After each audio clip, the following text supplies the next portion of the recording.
संविधान Indian constitution की एक महत्वपूर्ण टॉपिक है। Independence of judiciary in India. Bharat में न्यायपालिका की स्वतंत्रता। भारत में न्यायपालिका की स्वतंत्रता। Independence of judiciary in India, यानी मतलब ये होता है हिंदी कि भारत में न्यायपालिका की स्वतंत्रता। भारत में न्यायपालिका स्वतंत्र है और इसकी स्वतंत्रता क्यों आवश्यक है, किस लिए इसको स्वतंत्र रखा गया है, या संविधान निर्माताओं ने किस आशय उद्देश्य से लेकर के माननीय न्यायपालिका को स्वतंत्र रखने का प्रयास किया है, इस आरुष लॉ क्लासेस के माध्यम से हम इसको देखेंगे। सबसे इम्पॉर्टेंट चीज यह है कि जो जुडिशरी है, न्यायपालिका है, वह स्वतंत्र इसलिए होना आवश्यक है कि अगर जुडिशरी स्वतंत्र नहीं रहेगी तो निष्पक्ष न्याय नहीं कर पाएगी, इसलिए उसकी स्वतंत्रता अति आवश्यक और अपरिहार्य है। इसीलिए न्यायपालिका को इंडिपेंडेंट होना और इम्पेरियल होना, यानी निष्पक्ष होना और स्वतंत्र होना आवश्यक है। इंडिपेंडेंट, स्वतंत्र और इम्पेरियल, निष्पक्ष होना आवश्यक है। और जब न्यायपालिका निष्पक्ष रहेगी, कोई पक्षपात नहीं करेगी, स्वतंत्र रहेगी और there should be no political pressure, और किसी राजनीतिक दबाव में नहीं रहेगी, तो वह उसका जो है वह स्वतंत्र रूप से काम करेगी और निष्पक्ष निर्णय देगी, और जो कि भारतीय संविधान निर्माताओं की मंशा है वह साकार होगा।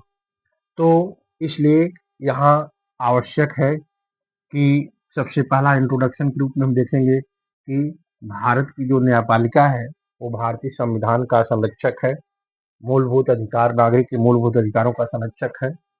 और इसलिए जब वह स्वतंत्र रहेगी, निष्पक्ष रहेगी, राजनीतिक दबाव से मुक्त रहेगी, तो भारतीय संविधान की सुरक्षा संरक्षा करेगी और नागरिक के अधिकारों की भी सुरक्षा करेगी और अपना जो गार्जियन का रोल है उसको वह निभा सकेगी।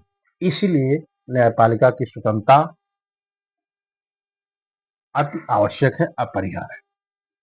अब हम देखते हैं कि न्यायपालिका जो स्वतंत्र है, दो तीन चीजों से अगर उसको मुक्त कर दिया जाए तो स्वतंत्र रहेगी। सबसे पहली चीज क्या है कि इंडिपेंडेंट, स्वतंत्र हो, निष्पक्ष हो, इम्पेरियल हो और राजनीतिक दबाव उसके ऊपर न हो, जो ये बड़ी इंपॉर्टेंट टॉपिक है।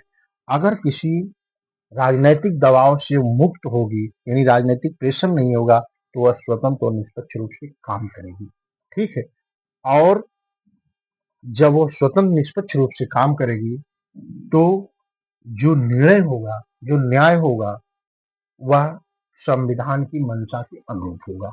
इसलिए माननीय न्यायालय की स्वतंत्रता अपरिहार्य है, आवश्यक है। अब हम कुछ संवैधानिक उपबंधों के माध्यम से, संवैधानिक प्रोविजन के माध्यम से न्यायपालिका की स्वतंत्रता का अध्ययन करेंगे, स्टडी करेंगे। जैसा कि हमने कुछ टॉपिक दिया है। पहली टॉपिक है न्यायपालिका से कार्यपालिका का पृथक्करण। भारतीय संविधान की, इंडियन कॉन्स्टिट्यूशन की आर्टिकल 50 में ये बताई गई है कि न्यायपालिका कार्यपालिका से पृथक, अलग है। और कुछ राज्यों, ऐसे कुछ राज्य हैं जो कि न्यायपालिका को कार्यपालिका से अलग करते हैं। तो संविधान के अनुच्छेद 50 में बताई गई है कि न्यायपालिका के ऊपर कार्यपालिका का कोई प्रेशर नहीं होगा, कोई दबाव नहीं होगा, दोनों एक दूसरे से पृथक है, अलग है।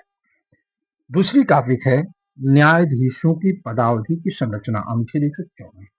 संविधान के अनुच्छेद 124 के आधार पर, अनुच्छेद 124 की जब हम उप सेक्शन 4, उप क्लास 4 और उप क्लास 5 का अध्ययन करेंगे तो ये बातें हमको निकल आती हैं कि न्यायाधीश अपनी पदावधि के दौरान, यानी जब वो कार्यकाल अपना धारण करता है, उसकी मृत्यु हो जाती है, तो उसके दौरान उसके पद की संरक्षा और सुरक्षा है, क्योंकि किसी भी विधायिका द्वारा विधि बनाकर उसे पद से हटाया नहीं जा सकता है, बल्कि जो संवैधानिक प्रोविजन है, उपबंध है, उसी के द्वारा ही उसे हटाया जा सकता है। जैसा कि आप पढ़ेंगे तो जानकारी होगी कि संविधान के अपने अतिक्रमण के आधार पर, तो ये सारी चीजें हैं, तभी उसको हटाया जाता था, अथवा उठाया नहीं जाता। संविधान द्वारा उसके पद को संरक्षित और सुरक्षित किया गया है।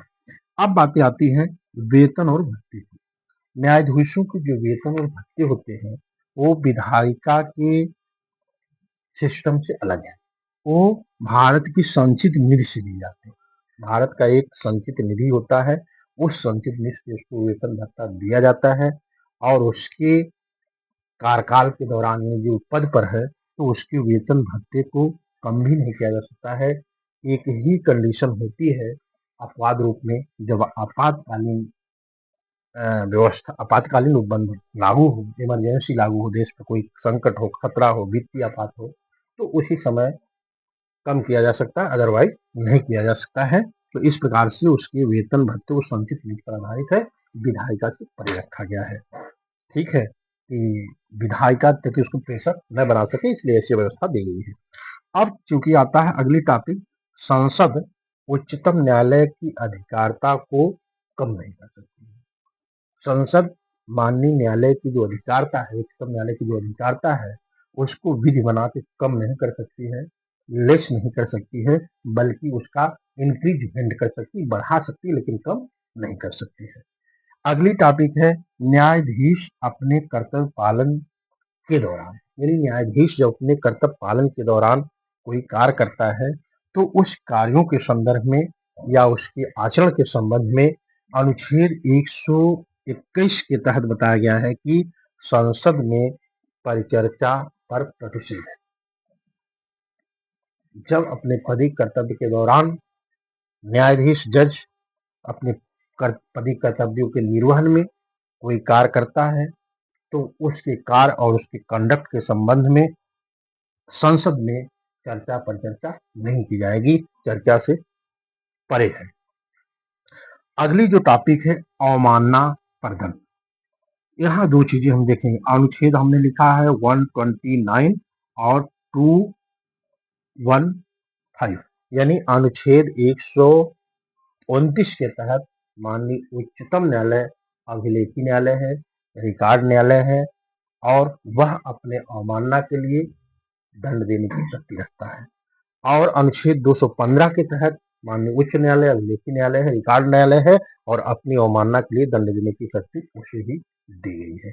तो इन लाइनों के माध्यम से, हम इन अनुच्छेदों के माध्यम से हम यह देखते हैं कि माननीय न्यायालय को स्वतंत्र रखा गया है, और उसकी स्वतंत्रता इसलिए है, जैसा कि अनुच्छेदों का अध्ययन किया आप, कि अगर वो स्वतंत्र नहीं रहेगी तो निष्पक्ष रूप से कार्य नहीं कर पाएगी, इसलिए उसको स्वतंत्र रखा गया है, कार्यपालिका विधायिका से उसको मुक्त रखा गया है।